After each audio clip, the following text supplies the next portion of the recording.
Let's get it in. You do this back, made back, proof is back. Tell the whole world the truth is back. Hi, I'm Billy Mays. Where my hustlers, where my boosters at?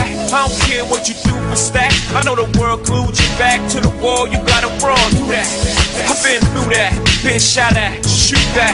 Gotta keep the peace like a Buddhist. I ain't a new jack, nobody gon' Wesley snipe me. It's less than likely that I bring Jedi Knight. The more space I get, the better I write. Oh, never I write, but we are live from Salina, and welcome to it.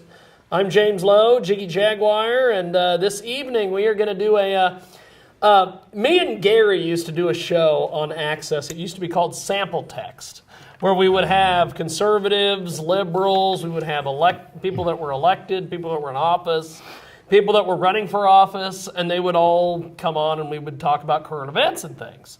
And tonight we're going to do a little bit of an old school version of that. We've got on Skype. We'll start with our Skypers. We've got Dan Perkins, who is a best-selling author. He also writes for a myriad of websites, including Newsmax and the Daily Caller, among others.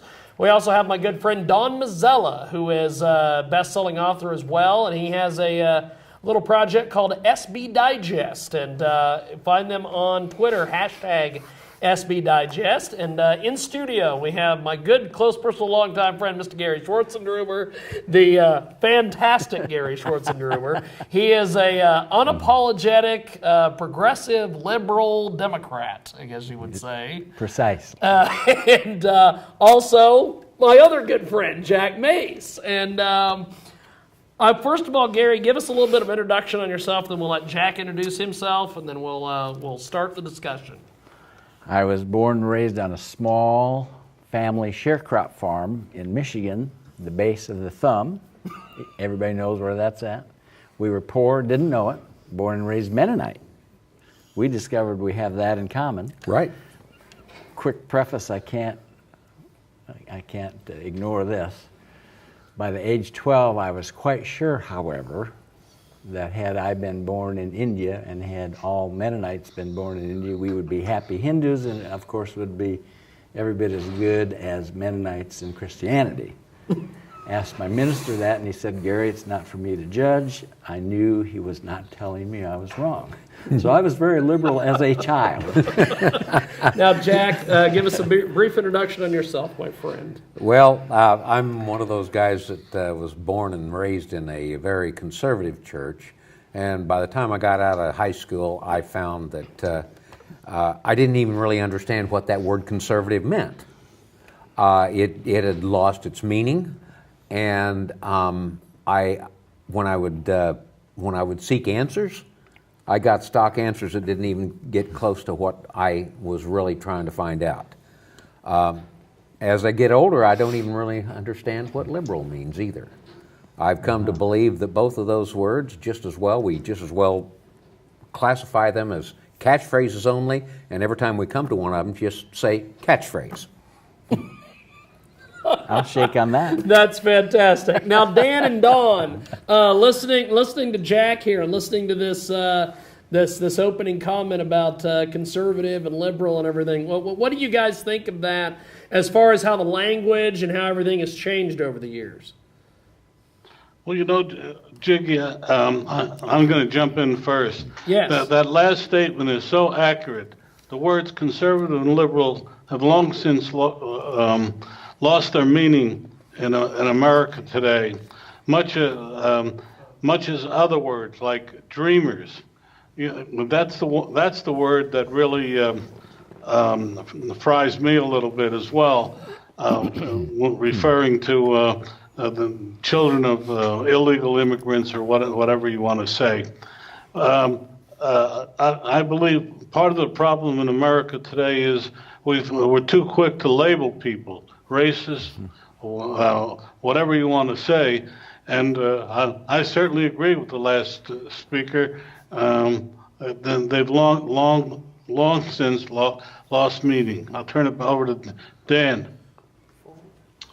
Well, I believe it or not, Jim, I've been thinking about that subject before the show because I didn't have any idea what was going to be on the show. but here's what I've concluded, and I'm really stumbling. So maybe your audience can help me with my dilemma. I don't believe that. I believe perhaps as early as the 2018 midterm elections, we may see the disappearance of the terms or the words Democrats and Republicans. And I think it's not a third party, it's a new party. What I've been racking my brain about for a couple of weeks is what should its name be? What should the name be of this new party? And I've been doing a lot of shows recently, as you know, and I put out this offer, and I'll put out this offer for you, Jim. We're going to run a contest. Okay. Name the new party, and the prize is going to be autographed copies of the trilogy and the new terrorist book, Terrorist Gold, to whatever we decide might be the best name for the new party. Because I don't believe that Democrats are acting like Democrats and Republicans are not acting like Republicans. So their names are no longer valid. We have to come up with a new name. And if you think back, I know you haven't been around long enough, Jim, but if you think back to the foundings of our country, we had one party. There was no opposition to George Washington when he ran for president twice. There was no opposition. And so what we should be thinking about is creating a new party and a new paradigm that says the two best people that we can put out there who have, regardless of a party affiliation, will be the people that we'll vote for. So we could have two Democrats running for president, or maybe two Republicans running for president, but not one Democrat, one Republican. The two best people that the people think should be running for president. And so we have to create a new party to get rid of the Democrats and the Republicans. Well, listening to this, I'll start with Gary. Your Your thoughts on what Dan and Don were just saying. Well, Dan and Don, hi from Salina, Kansas. Now, just for my information, I still look there, but when Dan and Don are talking, if we look there, they see us. Is that correct? I'm assuming. Okay, but we don't know. A little behind the scenes baseball, Jay. Yes. but Gary, go ahead. Well, I like the idea of liberty, and of course, liber, leading to libertarian. Liber is liberal. And so I say we just have the party be called liberals, period, and run from there. Because conservative... Just get rid of the conservatives. What does conservative mean, and why would we want to call it conservative? Because I think in our own way we are all quite liberal. And I think we like the idea of the Libertarian Party, and they usually get a toehold of about 3% in the national elections. So I've not thought of it in depth, but I think we could make a singular party work, and of course that would give us the opportunity to go with the popular vote, and I suspect you two fellows are opposed to having the president be elected by the Electoral College. And that's a question I would pose to the two of you that whom call yourselves conservatives. Would that work for the two of you who call yourselves conservative? Because I certainly call myself liberal, and I'd like to ace the whole situation. Let's go back to Dan and Don. Would you guys just like to just call yourselves liberal and just be done with it? Well, I have to disagree with the premise of the gentleman who says that we're all basically liberal. Okay. That's far from the truth. I would say that on a biased basis, meaning are you liberal or conservative, I would say that the vast majority of the population of the United States, I didn't say electorate, the vast majority of the population is conservative, not liberal. I totally agree with you, Dan. That's what he just said was another what I call media lies. That if you say a lie, what did they say in 1984?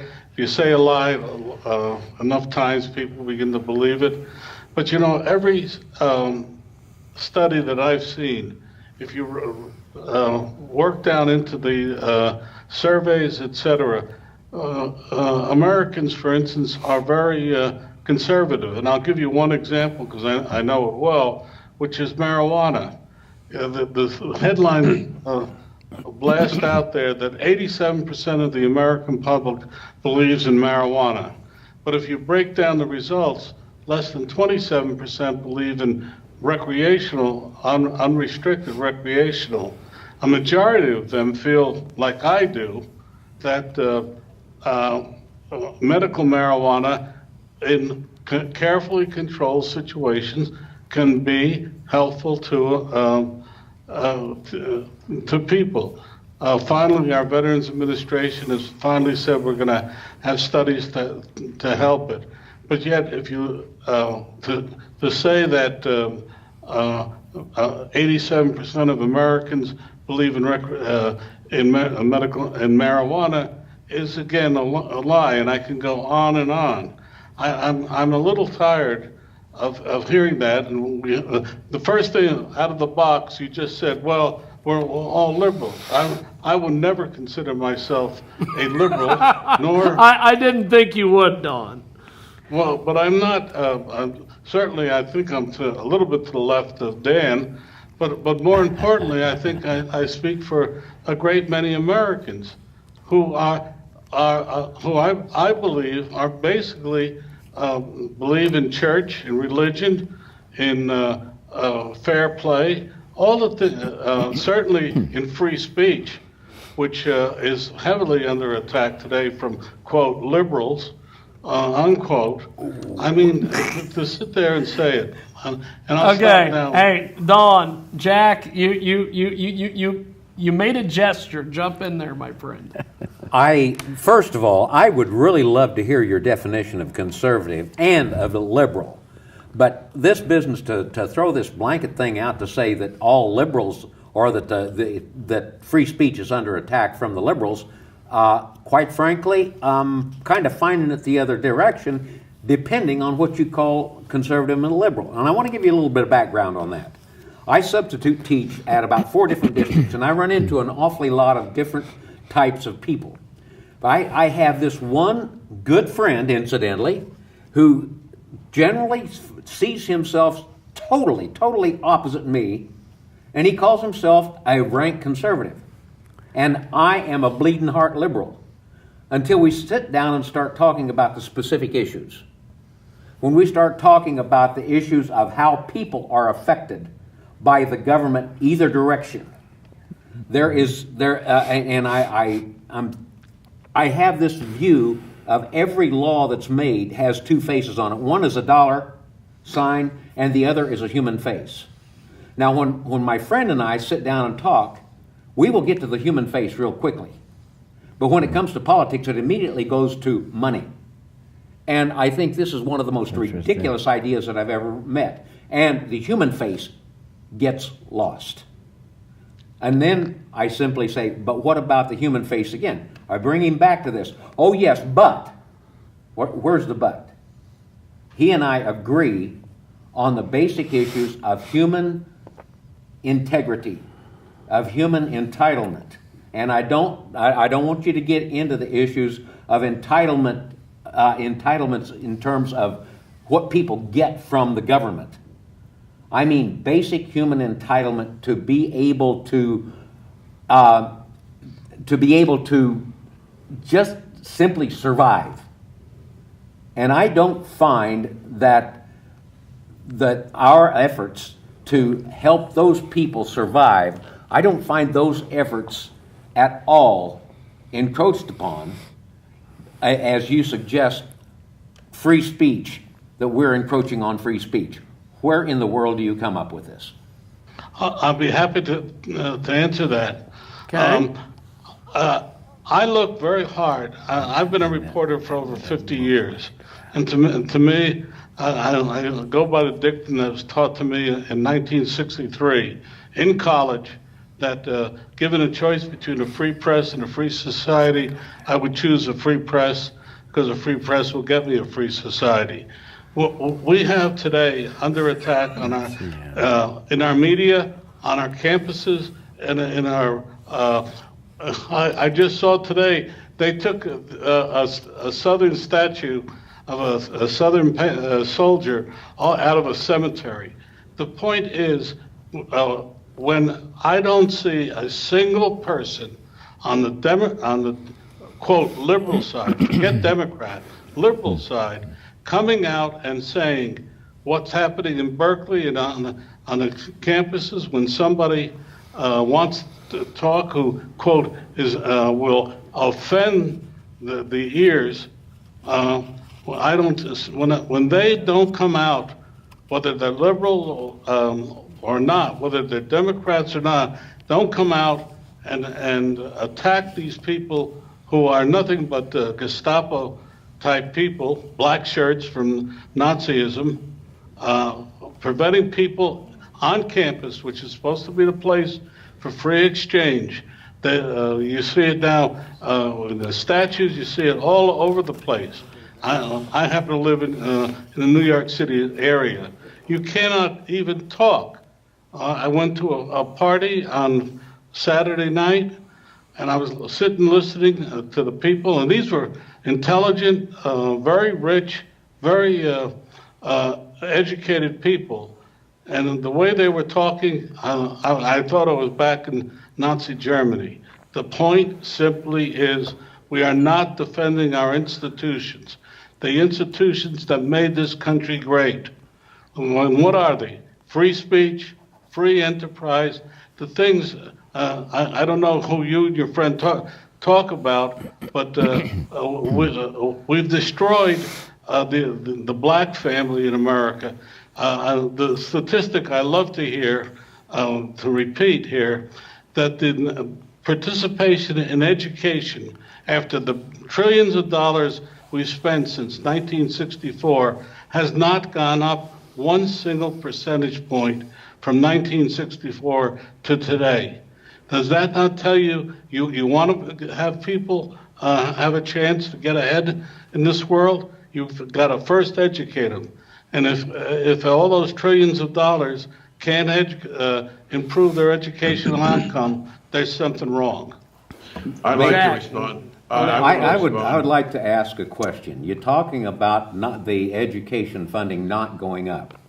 I don't know where in the country you are actually from, but here in Kansas, we are just finishing up with a governor who set out with a grand experiment. And we've had a Republican, so-called conservative Congress legislature for years that has been attacking the funding for education every time. We had in 1969 through 1971, we put together and enacted a constitutional amendment, Amendment 6 to the Article 6 of the Constitution of the state of Kansas, which required, because education was so fragmented across the state funding-wise, we put it together that the funding would be made universal across the state, and that we would have the state to raise that money instead of the local jurisdictions. Now, the reason behind that part of it was, in the eastern part of our state, the 1 mil could potentially, a 1 mil tax levy could potentially, in some of those communities, raise $1 million. In some areas in the western part of our state, a 1 mil tax levy could not possibly raise much more than $100 to $1,000. Now, there was such a disparity that the counties to the west couldn't afford it. So the state was required then to pick up the slack, bring the funding forward, raise the funding, and make sure it's distributed across the state. Now, understand that when the state had to enact that, then taxation across the state had to go up somewhat. But at the same time, all that same money previously was all education money. And in recent years, we have had that part of the education budget, that part of Kansas funding, the education funding, it has been under attack. Well, people were in the last election were saying, hey, 64% of the state money is going to education. That is way too much. The fact of the matter is that money wouldn't even be there if it weren't for the Sixth Amendment of the state of Kansas. That money was never state money, it was always local money. Now, to make bad matters even worse, 4 years ago, our governor pushed, in his grand experiment, our governor pushed an idea to the local option that was left for the school boards to raise, that was collected at the county level and sent directly to the school boards. He ramrodded a bill through that got that money pulled out of right straight from the county to the state and then sent back. Now, the interesting thing about that is that as a result of that, when our people went to the legislator to try to get money and to get more money and make sure that their needs were taken care of, they were literally told, hey, we're sending you more money than we ever have before. We were getting less money, literally, because of that kind of a ploy. And our school board in Reno County, Kansas, where I come from, actually lost money in the whole deal. And I saw one of our state senators literally walk away from the superintendent of schools in a public forum when it was her turn to ask him a question. Now, that's where I start saying conservative is... So what? What's the outcome? From 1964 to now, has the education in your state improved to the point where you're satisfied, given all the billions of dollars we have spent on education? How does that make an argument with what I just raised? Well, I don't know what your point that you're trying to make. You yourself, sir, said that education. You said that we were doing it with the same or more money. We aren't. No, I didn't. I said that we've spent trillions of dollars. We've spent more money between 1964 and today than we spent in all the wars and all the wars of this country and more. Yet we have not improved the participation of blacks and Hispanics in the education system or in the college level. We have not improved it. So you're speaking only in terms of blacks and Hispanics, minorities. We're not talking about the general things. You're starting to sound like a liberal, sir. Yes. Can I get in here? Dan, jump in there, Dan Perkins. Yeah, I've been sitting here a long time, so I'm going to take a long time.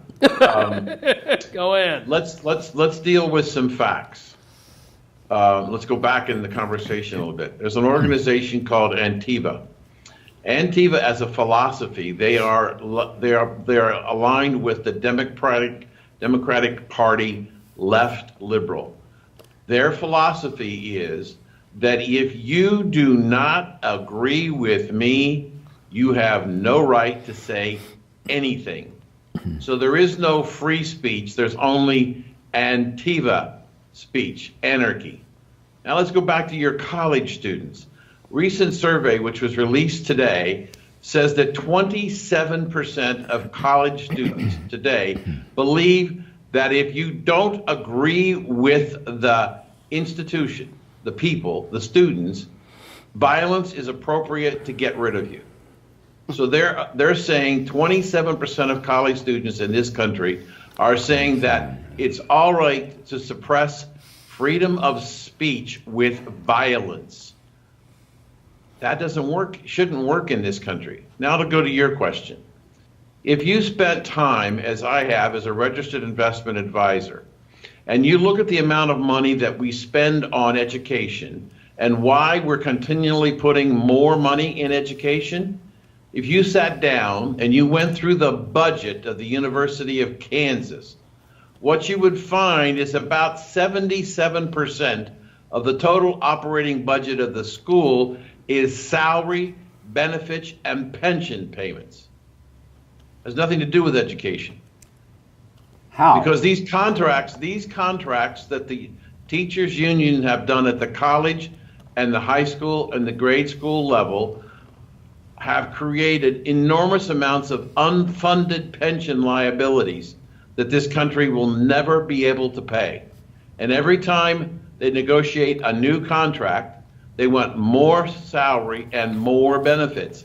And so what happens? More and more of the money going to education are for paying for increased teacher salaries. Do you know in the city of Chicago, elementary school teachers can earn over $1 million a year?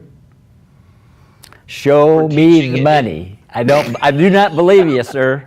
I think you're Well, BSing. then you need to get on the internet and ask, why is there such a budget crisis in the city of Chicago? Teachers and what are not teacher making salaries? $1 million in Chicago. I will guarantee you. Well, I guarantee you that it's true because I've seen the numbers. Give me your source right now. That's ridiculous. Well, I think I'm looking at you. It's ridiculous to spend I $1 think million I'm looking at you an now. hour. That's What? ducking ridiculous. Well, you may be cleanup ridiculous, there. but it's not ridiculous. Well, It's well, facts. And by the way, Dan, let me no, interrupt no, here. it's my turn. My turn. You know, I'm a product. I'm getting I'm a in. product- I'm getting in. I'm getting in. I'm getting in. Now listen up.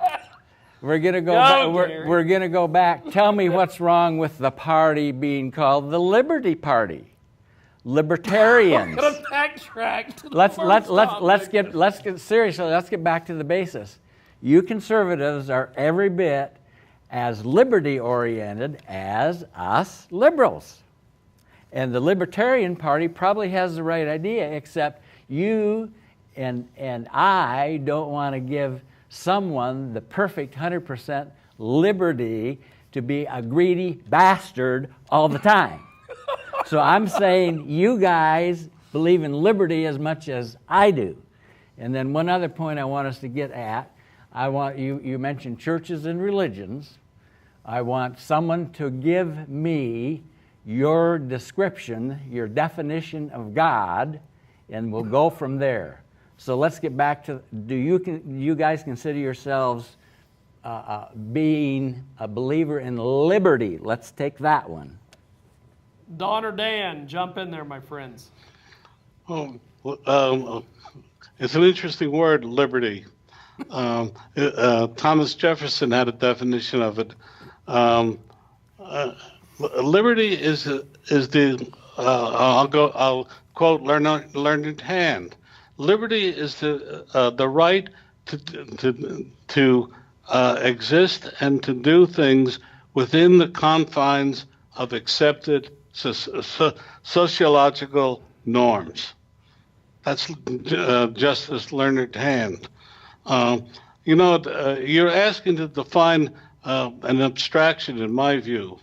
For my father, liberty was coming to this country from Italy and being able to become a man of substance and to have the life that he had hoped for.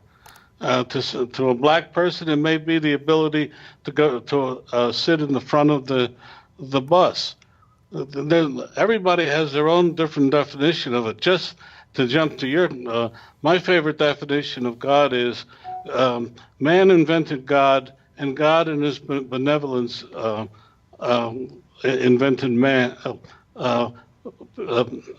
put man in his image.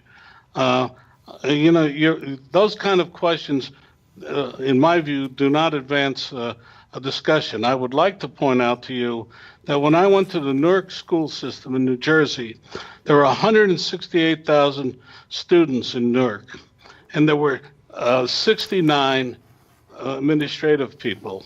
There are now a little over 110,000 students in the Newark school system, and there's 631 supervisory personnel. Now if you don't tell me that's a waste, I don't know what is. What, That sir, to me, what, sir, would be right now your recommendation if you had your way and you could pronounce the way to solve the in your words, the over expenditure on education? What would you suggest right here or right now? encourage the family unit. Education begins with the family unit. Forget all this other stuff. Homeschooling? Are you saying homeschooling for everybody? No. I'm talking about creating an atmosphere where the family, husband and wife, or as some people say, 2 women or 2 men, have a family unit in which they nurture young siblings. And if you're aware of this this article that appeared in the Law Journal from a East Coast and West Coast law professor who said, "Look, we should go back to the moral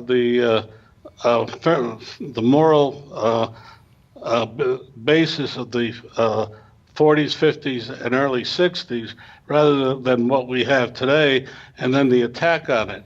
I believe very strongly in the idea, the family unit.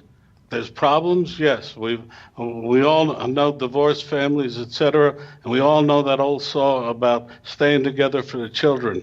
But that family unit has managed to bring us to this Western civilization, and it's under attack today. And the sir, best way to do. And now I have a real simple question for you, young man. Go, Gary. If you had been, Thank you for calling me young. well, and I don't look bad for 87, so. I'm 74. Well, and I'm 74 too. Hey, we're pups, dude. But here's my question. Had you been born gay, then what would ye say? If I've been born gay, Yes. I don't know. I don't know what would have happened. I do know You're talking about the family unit, and you're suggesting that anyone that's not born heterosexual is causing a whole hellhole of a lot of troubles, and I do not agree at all, because there's a certain percentage. No, if you heard me, I said carefully, I don't know whether 2 women or 2 men gay, etc. The idea is the nurturing, the ability, and What percentage of the families, in your opinion, in the United States of America, is as a family are providing a pretty dynamic amount of nurturing, a core group, encouraging their youngsters in education, schools, churches, etc. What percentage would you say of the 320 million people in the United States are in a family situation that is pretty much functioning okay? Just off the top of your head, or maybe you know research. I have no idea, considering that 50% of all marriages end in divorce. I have no idea, but all I know is that the families that I see that stay together through thick and thin, and every marriage or partnership has thick and thin. Mm-hmm. Those that stick together for the children, the outcome is often a lot better than the ones that aren't. I have no idea, but it's based on my experience, and based on the people I talk to and have talked to over 50 years as a reporter. I've always noticed that those people with the family tend to be better adjusted than those without those family roots. Well, the answer. And I just want to point out. I remember when I was a kid, and I got in trouble, and in school, my mother came in and said, very deftly, "Punish him. He deserves it." And the Dr. Lewis, I'll never forget him, the head of the department, said, "It's so rare to find someone who supports us in what we're trying to do. So I know Dan is a product of a warm. Everybody that I know that is warm, and I've dealt with an awful lot of people from broken homes, etc., and certainly dealt with an awful lot in the black community. Where I'm watching NYPD reruns of that on the local cable, and in it is a very strong story about the importance of family, black families, etc. So I'll just give you a percentage. 60%. I have no idea. No, I'm going to give it to you, young man. What's your source? 60% of the U.S. What's your source? You looked it up. You didn't tell me your source. I'm not telling you mine. 60% of the U.S. population is pretty comfortably, amiably, successfully settled in a family unit of some sort or other. Not necessarily heterosexual in all cases, not necessarily a man and a woman, not necessarily no remarriage. 60% of the U.S. population quite successfully settled in a family unit of some sort that is functioning. And sir, do you win a political election when you get 60% and your opponent gets 40%? Yes, you do. Let me ask you a question. Okay. When you went to school, what was a passing grade?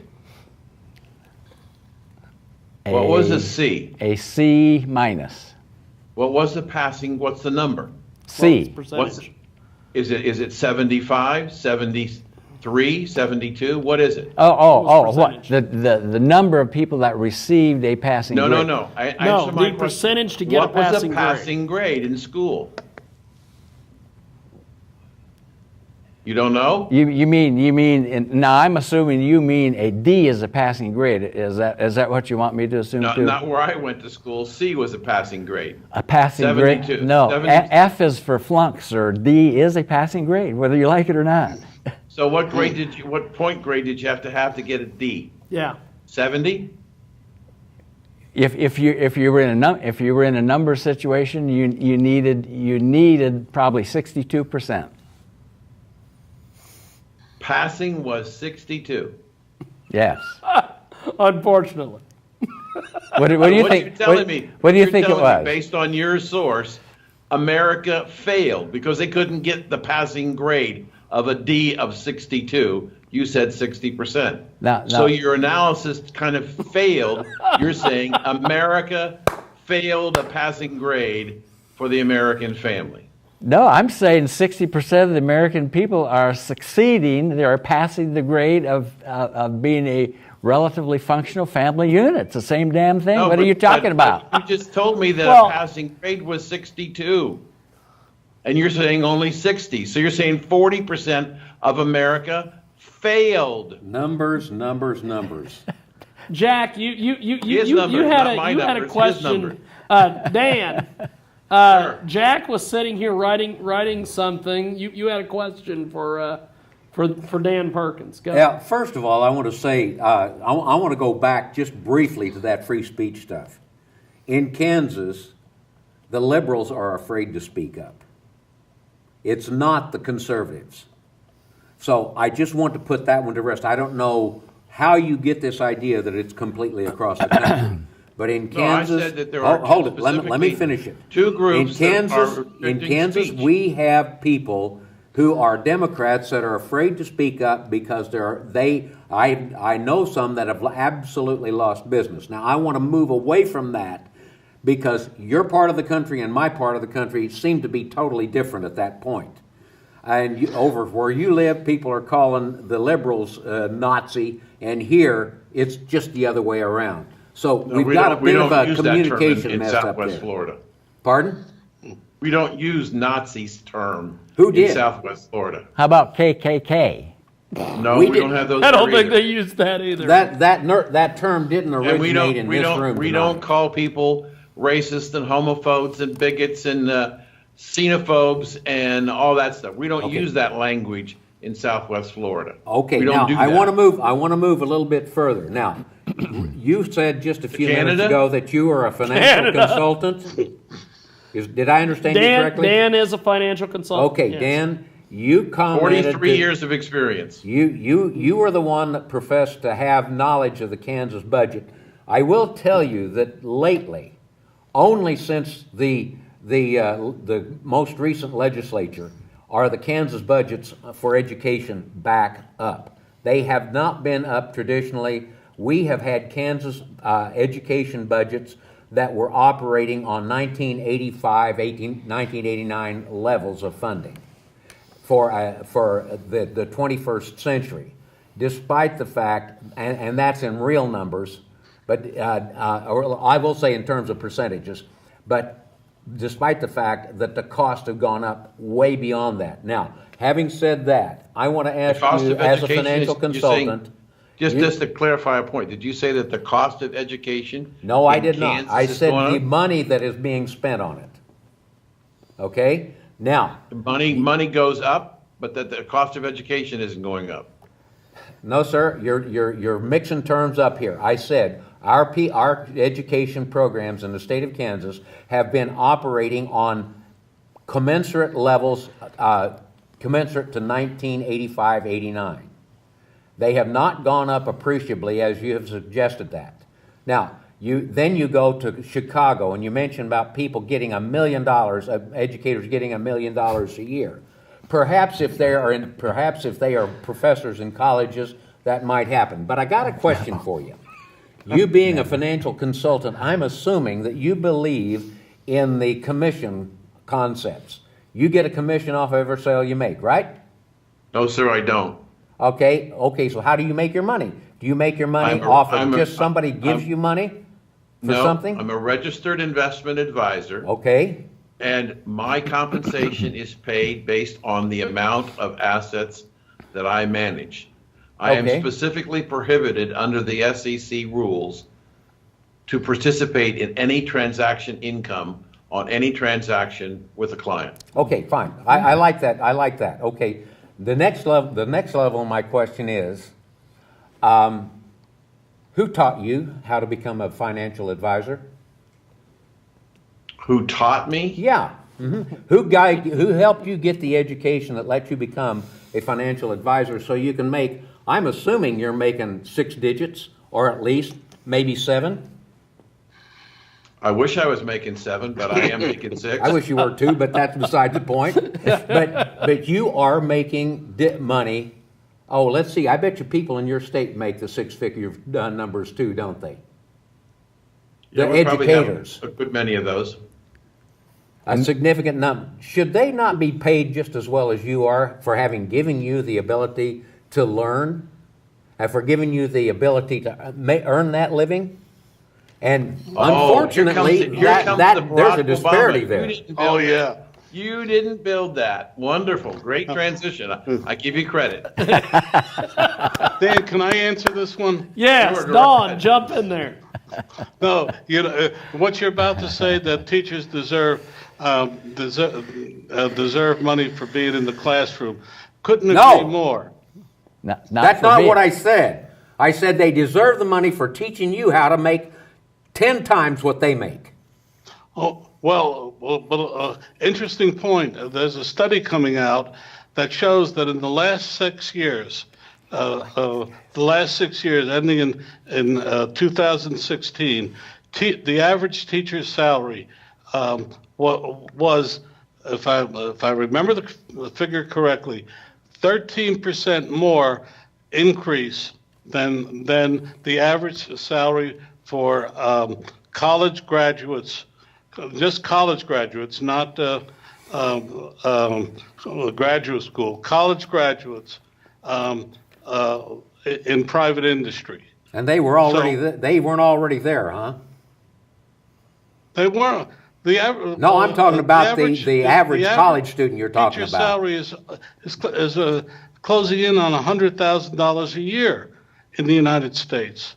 And there are teachers in the New York City school system that make, on average, between $150,000 and $200,000. And we're not talking just a few.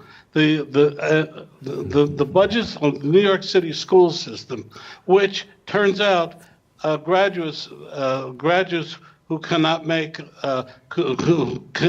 cannot make change, who cannot do college level work at any of the city colleges, who have a graduation rate under your passing rate of 60% of those that enter in the freshman class, and yet these people are making money above what Dan's making. I think between 150,000 and 200,000. Try this, sir. Dan, if you're not making more than $1 million, you're not a very good financial services advisor. I'll tell you that right now.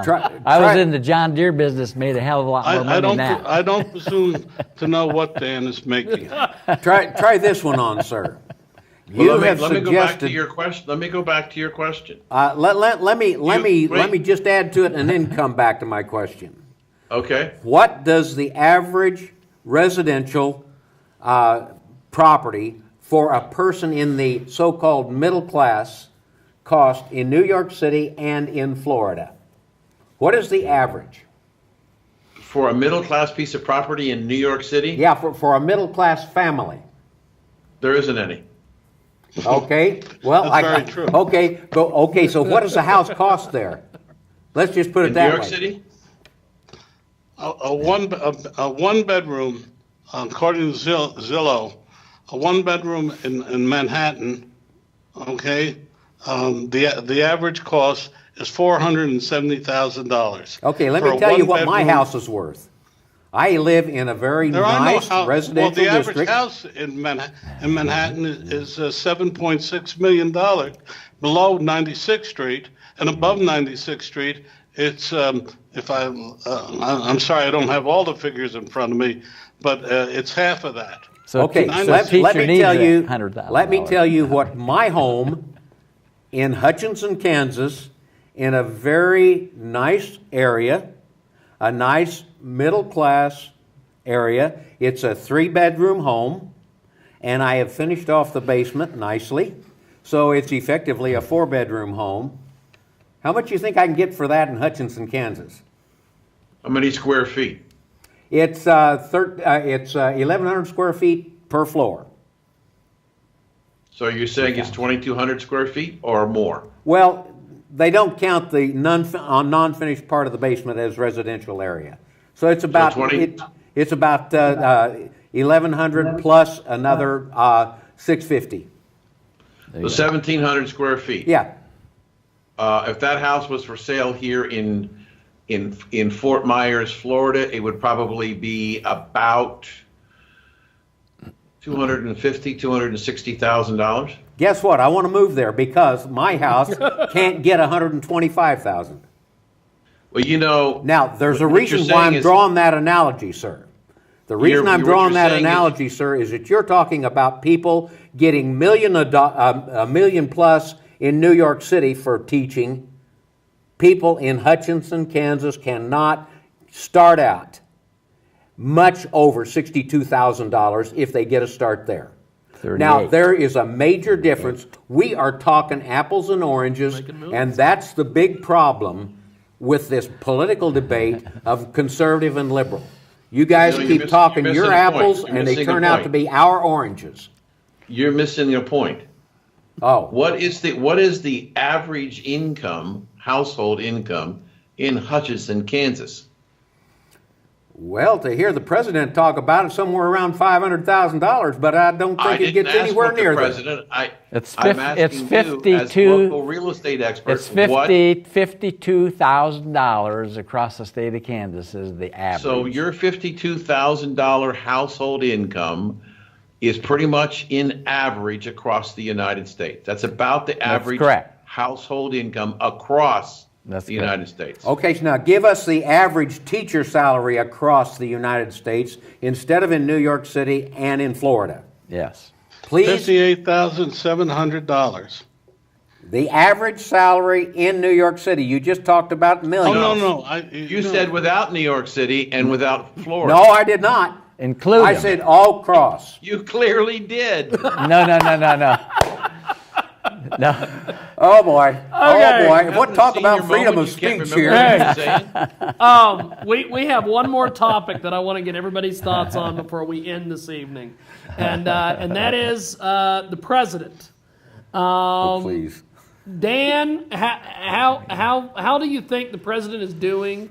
And then we'll ask Dawn, and then we'll get our in studio perspective on how the president's doing, based upon. Oh, no, excuse me, Dan. I'd like to hear them first. We went first the last Okay.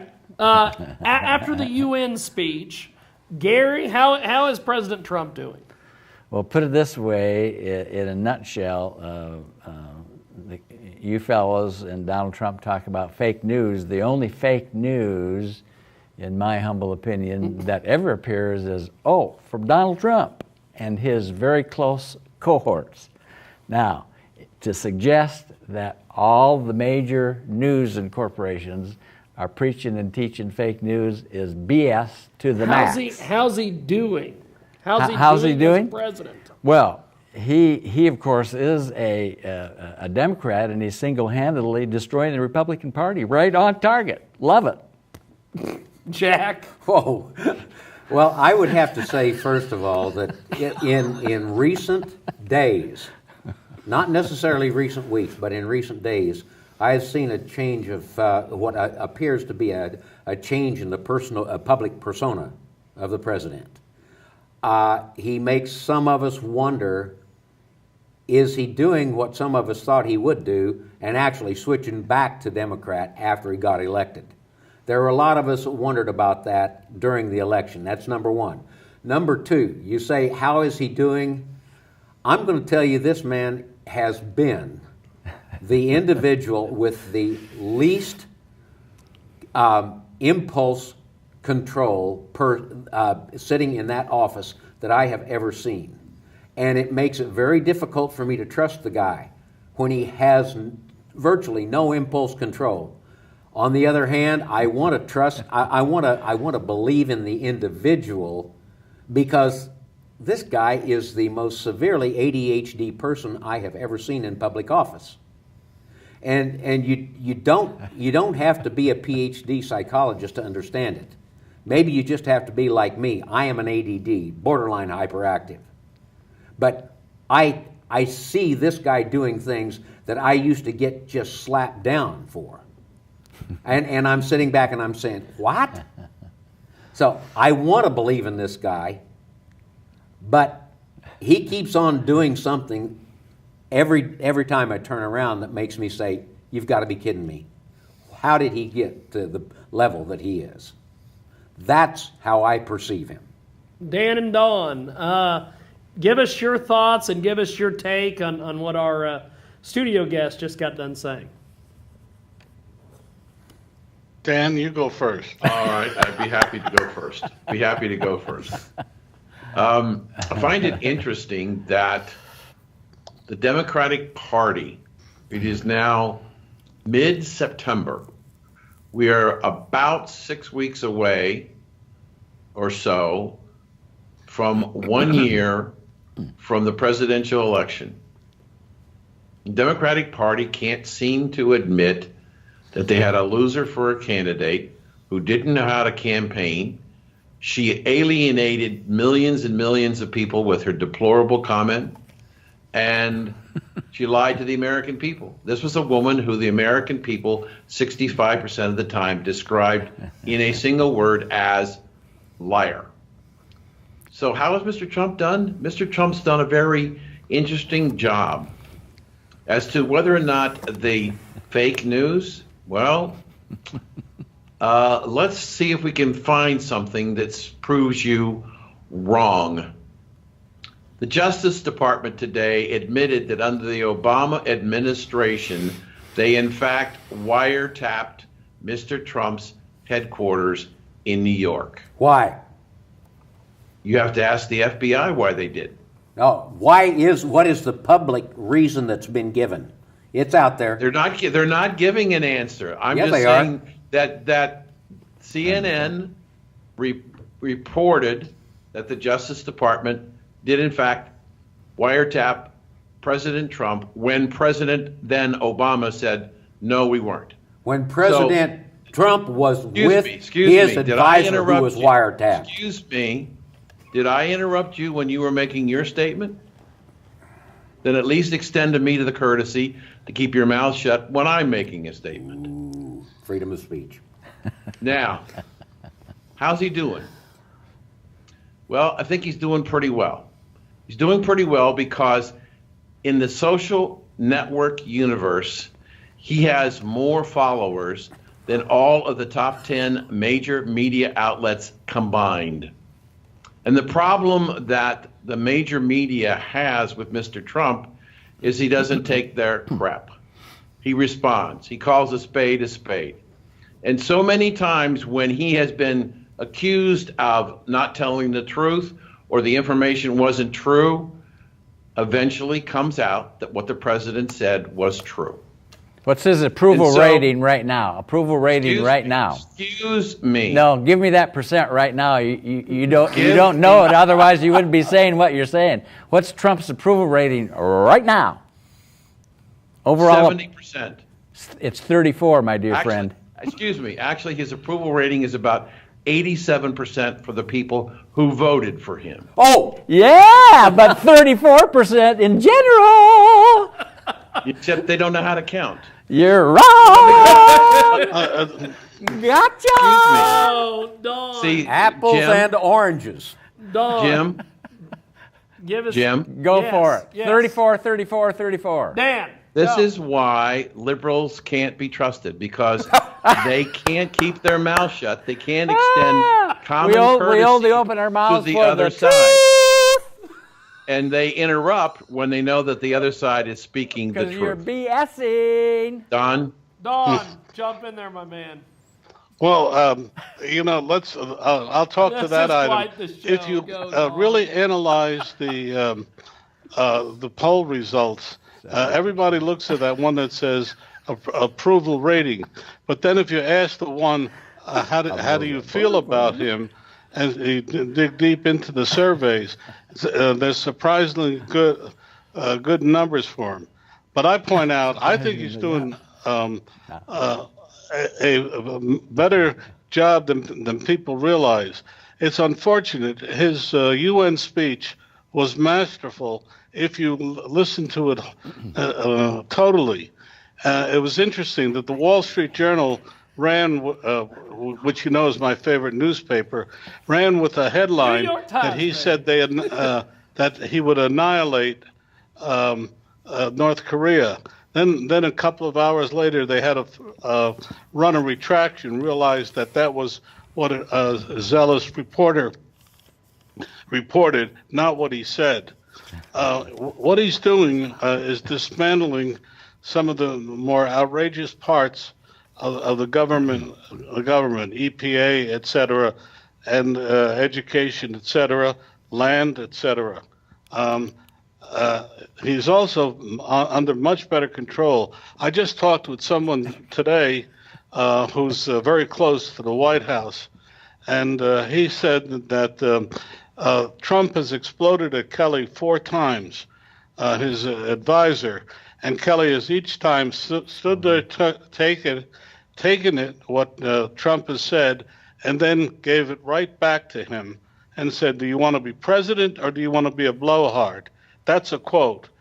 So I believe, as I said a long time ago, it takes about a year to really grow into the role of being president or to learn to govern. I think you'll see that in the second year of President Trump's term, I think you're going to see a marked rise in his approval rating. He's got too much going for him, and the smartest thing he ever did was go and sit down and have dinner with Nancy Pelosi and Schumer. And at the end of that, he put the Republicans on notice. He's going to do it. I think he's doing a good job. Well, And I'll stop there before they interfere. So you guys both agree Trump is a Democrat single-handedly destroying, as he did 15 competitors in the primary election, the Republican Party. You agree with me on that one? I didn't hear you. Trump really is a Democrat, single-handedly destroying the Republican Party right from the inception of his primary run. He destroyed the best of the best competitors and Republicans. And do you agree with me that he really, truly is a Democrat destroying the Republican Party as we speak? Collaborating with Schumer and Pelosi, he's a Democrat. I would do exactly what he would have done. Republicans, I mean, you got Ron Paul sitting over there saying, I'm not going to vote no matter what you put up there for ACA, and you got our senator from Arizona, McCain, saying, well, I'm on the fence. Bold. They were elected to repeal the ACA, and they better do it. Otherwise, they're not going to be in power at the end of 18. Well, as we go here, I'm not hearing you. I want to thank everybody for joining us this evening. Don Mazzella, how do we get a hold of you online, my friend? DonMazzella.com, along with Dan, recalculating.biz, our show. The book is An American Family Sampler. It's available and growing. And I really enjoyed tonight, even though I sounded a little angry. Dan, how do we find you online, my friend? My website is danperkins.guru. The foundation is songsandstoriesforsoldiers.us. Yep. It's a great nonprofit. And, pardon me? That is your great nonprofit, by the way. Did you see the article that I sent you from Newsmax? Yes. On what's going on? Yes. With the Veterans Administration being concerned about a rise in PTSD because of the Vietnam series on TV? Yep. I saw that. That's a problem. Actually, it's going to be a problem. Put it on our website. Please send it to me, Dan. Pardon me? Please send it to me. I think I did, but I'll double check. As we wrap up here in studio, Jack, give me your thoughts about this evening. Did you enjoy this evening? Well, I enjoyed it, and I'm just a little bit nonplussed at the level of bouncing back and forth from one idea to trying to take apples and turn them into oranges. It just, we live in a world out here where we have to face the frontier in more ways than you guys in Florida and New York City could possibly imagine. And I feel like we are in worlds that are galaxies apart. Yep. And the things that you that have been suggested here as being valid, the liberals suppressing the word or the free speech, the liberals calling the conservatives calling the liberals Nazis. You live in a world that I don't even know. And so that's kind of where I am. Well, Gary, wrap it up for us. Take us home, my friend. God is nothing more or less than a perception of the human experience based on the geography and culture into which we're all born and or raised. Amen, and so be it. Well, that wraps it up. Thanks to Jack Mays. Thanks to Gary Schwarzenegger. Don Mazzella and Dan Perkins on Skype. And thanks to everybody here on Access TV. Thanks for watching us here on Channel 21. SalinaTV.org. Follow us on social media. And have a good night.